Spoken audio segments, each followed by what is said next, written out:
श्री गुरु ब्रह्म महिमालेक शरण। श्री गुरु ब्रह्म महिमालेक शरण। श्री गुरु ब्रह्म महिमालेक शरण। गुरु कृपा यूट्यूब चैनल तरफर आपण मानकु स्वागत जनाई आरंभ करने को जाउची।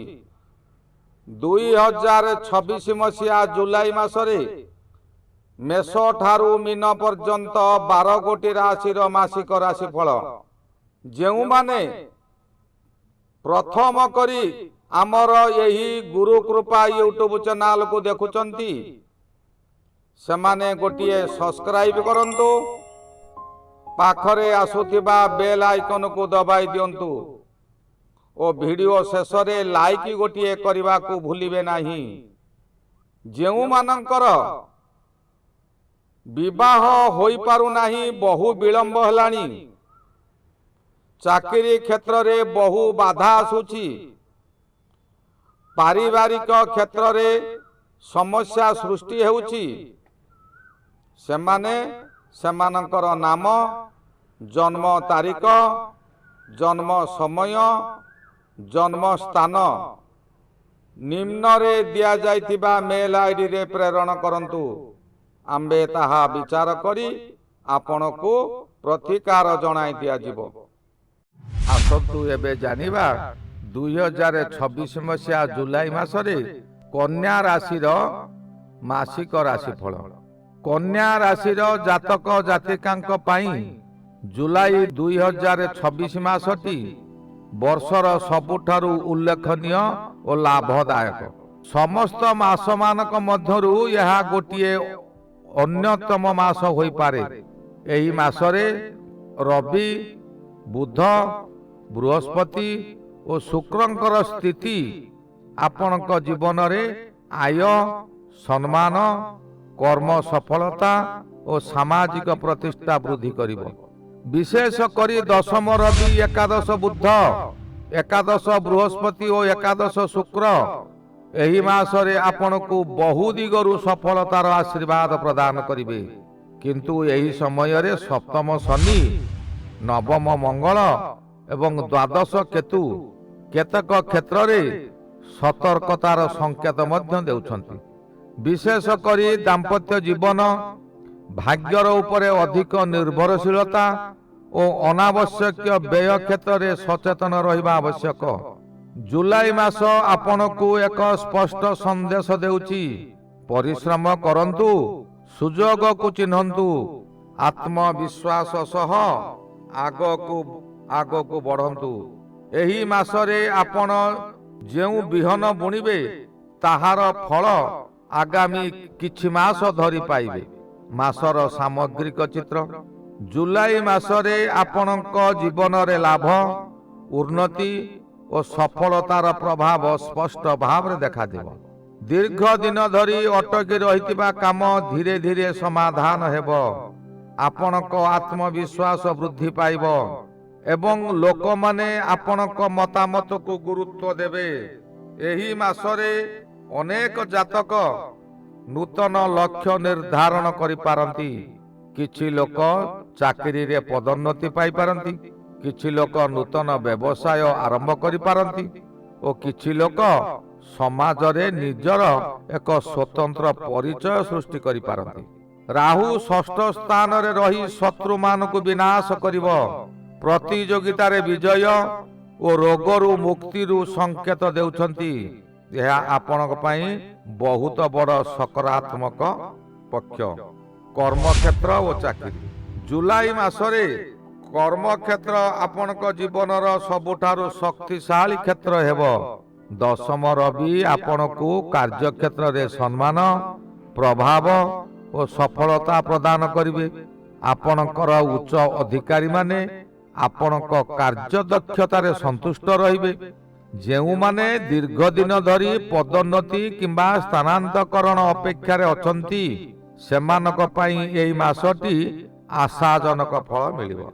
7 जुलाई परे बुध दशम स्थान को आसीबारु बुद्धि, योजना और प्रशासनिक क्षमता आहुरी वृद्धि पाइबो। आपण जेउ काम को हाथ को नेबे ତାହା ଅନ୍ୟମାନଙ୍କ ପାଇଁ ଉଦାହରଣ ହୋଇପାରେ।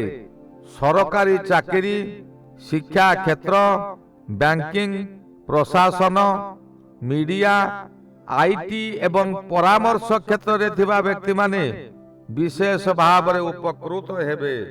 ଆପଣଙ୍କ ନାମରେ ପ୍ରଶଂସା ଆସିପାରେ। କୌଣସି ବଡ଼ ଦାୟିତ୍ୱ ମଧ୍ୟ ମିଳିପାରେ। କେତେକ ଜାତକ ପୁରସ୍କାର କିମ୍ବା ସମ୍ମାନ ପାଇପାରନ୍ତି। ବ୍ୟବସାୟ ଓ ଆର୍ଥିକ ସ୍ଥିତି। ଆର୍ଥିକ ଦୃଷ୍ଟିରୁ ଏହି ମାସଟି ଅତ୍ୟନ୍ତ ଶୁଭ ରହିବ। ଏକାଦଶ ବୃହସ୍ପତି, ଏକାଦଶ ବୁଧ ଓ ଏକାଦଶ ଶୁକ୍ରର ମିଳିତ ପ୍ରଭାବ ଆୟର ନୂତନ ଦ୍ୱାର ଖୋଲିଦେବ। ଦୀର୍ଘ ଦିନ ଧରି ଅପେକ୍ଷା କରୁଥିବା ଧନ ଫେରି ଆସିପାରେ। ବ୍ୟବସାୟୀମାନେ ନୂତନ ଗ୍ରାହକ ପାଇବେ। ବ୍ୟବସାୟରେ ବିସ୍ତାର ଘଟିବ। ଅନେକ ଲୋକ ଅନଲାଇନ ବ୍ୟବସାୟ, ଏଜେନ୍ସି, ମାର୍କେଟିଂ ଓ ଯୋଗାଯୋଗ କ୍ଷେତ୍ରରୁ ବଡ଼ ଲାଭ ପାଇପାରନ୍ତି। ଏହି ମାସରେ ଆପଣଙ୍କ ଆର୍ଥିକ ସ୍ଥିତି ପୂର୍ବ ଅପେକ୍ଷା ଅଧିକ ମଜବୁତ ହେବ। ତେବେ ଦ୍ୱାଦଶ କେତୁ ଓ 7 ଜୁଲାଇ ପରେ ଦ୍ୱାଦଶ ଶୁକ୍ର କାରଣରୁ ବିଳାସିତ ଯାତ୍ରା, ବ୍ୟକ୍ତିଗତ ଇଚ୍ଛା ପୂରଣ ପାଇଁ ଖର୍ଚ୍ଚ ବଢ଼ିପାରେ। ଆୟ ବଢ଼ିବା ସହ ସଞ୍ଚୟ ଉପରେ ମଧ୍ୟ ଧ୍ୟାନ ଦିଅନ୍ତୁ। ପାରିବାରିକ ଜୀବନ। ପରିବାରରେ ସାଧାରଣତଃ ଶାନ୍ତି ଓ ସମନ୍ୱୟ ରହିବ। ଆପଣଙ୍କ ପରିବାରରେ କୌଣସି ଶୁଭ କାର୍ଯ୍ୟ, ଧାର୍ମିକ ଅନୁଷ୍ଠାନ କିମ୍ବା ଉତ୍ସବର ଯୋଗ ରହିଛି। ଦୂର ସମ୍ପର୍କୀୟ ଆତ୍ମୀୟଙ୍କ ସହ ସାକ୍ଷାତ ହୋଇପାରେ। ପରିବାରର ସଦସ୍ୟମାନେ ଆପଣଙ୍କ ସଫଳତାର ଖୁସି ହେବେ। କେତେକ ଜାତକ ନୂତନ ଘର, ଜମି କିମ୍ବା ଯାନବାହନ କ୍ରୟ କରିପାରନ୍ତି କିମ୍ବା ସେ ଯୋଜନାରେ ସଫଳ ହୋଇପାରନ୍ତି। ତେବେ ସପ୍ତମ ଶନି କାରଣରୁ ସ୍ୱାମୀ ସ୍ତ୍ରୀଙ୍କ ମଧ୍ୟରେ ଛୋଟ ଛୋଟ ମତଭେଦ ଦେଖା ଦେଇପାରେ। କଥାବାର୍ତ୍ତାରେ ସଂଯମ ରଖିବା ଉଚିତ। ପ୍ରେମ ଓ ଦାମ୍ପତ୍ୟ ଜୀବନ। ଏହି କ୍ଷେତ୍ରରେ ଆପଣଙ୍କୁ ମିଶ୍ରିତ ଫଳ ମିଳିବ। ସପ୍ତମ ଶନି ଯୋଗୁଁ ଦାମ୍ପତ୍ୟ ଜୀବନରେ କିଛି ଶିଥିଳତା ଆସିବ। ଦୂରତା ଅନୁଭବ ହୋଇପାରେ। ସ୍ୱାମୀ ସ୍ତ୍ରୀ ଉଭୟେ ନିଜ ନିଜ କାମରେ ବ୍ୟସ୍ତ ରହିପାରନ୍ତି। କିନ୍ତୁ ଏକାଦଶ ଶୁକ୍ର ଓ ପରେ ଦ୍ୱାଦଶ ଶୁକ୍ର ଆପଣଙ୍କର ସମ୍ପର୍କରେ ମାଧୁର୍ଯ୍ୟ ଆଣିବ। ପ୍ରେମ ସମ୍ପର୍କରେ ଥିବା ବ୍ୟକ୍ତିମାନେ ନିଜ ସମ୍ପର୍କକୁ ଆଗକୁ ବଢ଼ାଇ ପାରନ୍ତି। ବିବାହ ପାଇଁ ଆଲୋଚନା ଆରମ୍ଭ ହୋଇପାରେ। ତେବେ ଅନାବଶ୍ୟକ ସନ୍ଦେହ ଓ ଜିଦ୍ଦି ଠାରୁ ଦୂରେଇ ରୁହନ୍ତୁ। ସନ୍ତାନ ପକ୍ଷ। ସନ୍ତାନମାନଙ୍କ ପକ୍ଷରୁ ଖୁସି ଖବର ମିଳିପାରେ। ସେମାନେ ଶିକ୍ଷା, କ୍ରୀଡ଼ା କିମ୍ବା କଳା କ୍ଷେତ୍ରରେ ସଫଳତା ପାଇପାରନ୍ତି। ସନ୍ତାନଙ୍କ ଉନ୍ନତି ଦେଖି ଆପଣ ଗର୍ବ ଅନୁଭବ କରିବେ। ସେମାନଙ୍କ ସହ ଅଧିକ ସମୟ ବିତାଇବାର ସୁଯୋଗ ମଧ୍ୟ ମିଳିବ। ଶିକ୍ଷା କ୍ଷେତ୍ର। ଛାତ୍ରଛାତ୍ରୀଙ୍କ ପାଇଁ ଏହା ଏକ ଉତ୍କୃଷ୍ଟ ମାସ। ବୁଧଙ୍କ ଶୁଭ ସ୍ଥିତି ହେତୁ ସ୍ମରଣ ଶକ୍ତି, ବୁଦ୍ଧିମତ୍ତା ଓ ଏକାଗ୍ରତା ବୃଦ୍ଧି ପାଇବ। ପ୍ରତିଯୋଗିତାମୂଳକ ପରୀକ୍ଷା, ସରକାରୀ ଚାକିରିରେ ପରୀକ୍ଷା ଏବଂ ଉଚ୍ଚ ଶିକ୍ଷା ପାଇଁ ପ୍ରସ୍ତୁତି ନେଉଥିବା ଛାତ୍ରଛାତ୍ରୀମାନଙ୍କ ପାଇଁ ଏ ମାସଟି ଅନୁକୂଳ ରହିବ। ଶିକ୍ଷକ ଓ ଗୁରୁଜନଙ୍କ ଆଶୀର୍ବାଦ ମିଳିବ। ସ୍ୱାସ୍ଥ୍ୟ। ସ୍ୱାସ୍ଥ୍ୟ ସାଧାରଣତଃ ଭଲ ରହିବ। ଷଷ୍ଠ ରାହୁ ଆପଣଙ୍କୁ ରୋଗମୁକ୍ତି, ଶତ୍ରୁ ନିବାରଣ ଓ ମାନସିକ ଶକ୍ତି ପ୍ରଦାନ କରିବ। ପୁରୁଣା ରୋଗରୁ ଆରାମ ମିଳିପାରେ। କିନ୍ତୁ ଦ୍ୱାଦଶ କେତୁ ଯୋଗୁଁ ନିଦ୍ରାହୀନତା, ମାନସିକ ଚାପ କିମ୍ବା ଅନାବଶ୍ୟକ ଚିନ୍ତା ଦେଖା ଦେଇପାରେ। ଖାଦ୍ୟ ପାନୀୟରେ ନିୟମ ରଖନ୍ତୁ। ରାତି ଅଧିକ ବେଳ ଜାଗି ରୁହନ୍ତୁ ନାହିଁ। ଯାତ୍ରା ଓ ବିଦେଶ ଯୋଗ। ଏହି ମାସରେ ବ୍ୟବସାୟିକ ଓ ଧାର୍ମିକ ଯାତ୍ରାର ସମ୍ଭାବନା ରହିଛି। ଦୂର ଯାତ୍ରାରୁ ଲାଭ ମିଳିପାରେ। କିଛି ଜାତକ ବିଦେଶ ସମ୍ବନ୍ଧୀୟ ସୁଯୋଗ ପାଇପାରନ୍ତି। ଯାତ୍ରା ସମୟରେ ସ୍ୱାସ୍ଥ୍ୟ ଓ ଧନ ପ୍ରତି ସଚେତନ ରୁହନ୍ତୁ। ସାମାଜିକ ଜୀବନ ଯାପନ। ସମାଜରେ ଆପଣଙ୍କର ସମ୍ମାନ ବଢ଼ିବ। ଲୋକମାନେ ଆପଣଙ୍କର ପରାମର୍ଶ ନେବେ। ନୂତନ ବନ୍ଧୁ ସୃଷ୍ଟି ହେବ। ପ୍ରଭାବଶାଳୀ ବ୍ୟକ୍ତିଙ୍କ ସହ ସମ୍ପର୍କ ସ୍ଥାପନ ହେବ। କୌଣସି ସଂଗଠନ କିମ୍ବା ସମିତିରେ ଦାୟିତ୍ୱ ମିଳିପାରେ। ମାସର ଶୁଭ ଦିଗ: ଆୟ ବୃଦ୍ଧି, ଚାକିରିରେ ଉନ୍ନତି, ବ୍ୟବସାୟରେ ଲାଭ, ଶତ୍ରୁ ନିବାରଣ, ସମ୍ମାନ ଓ ପ୍ରତିଷ୍ଠା ବୃଦ୍ଧି, ପରୀକ୍ଷା ଓ ପ୍ରତିଯୋଗିତାରେ ସଫଳତା। ମାସର ସତର୍କତା: ସ୍ୱାମୀ ସ୍ତ୍ରୀ ସମ୍ପର୍କରେ ଅହଙ୍କାର ଆଣନ୍ତୁ ନାହିଁ। ଅନାବଶ୍ୟକ ଯାତ୍ରାକୁ କମ୍ କରନ୍ତୁ। ନିଜର ବ୍ୟୟକୁ ନିୟନ୍ତ୍ରଣ କରନ୍ତୁ। ଭାଗ୍ୟ ଉପରେ ଅଧିକ ନିର୍ଭରଶୀଳ କରନ୍ତୁ ନାହିଁ। ସ୍ୱାସ୍ଥ୍ୟକୁ ଅବହେଳା କରନ୍ତୁ ନାହିଁ।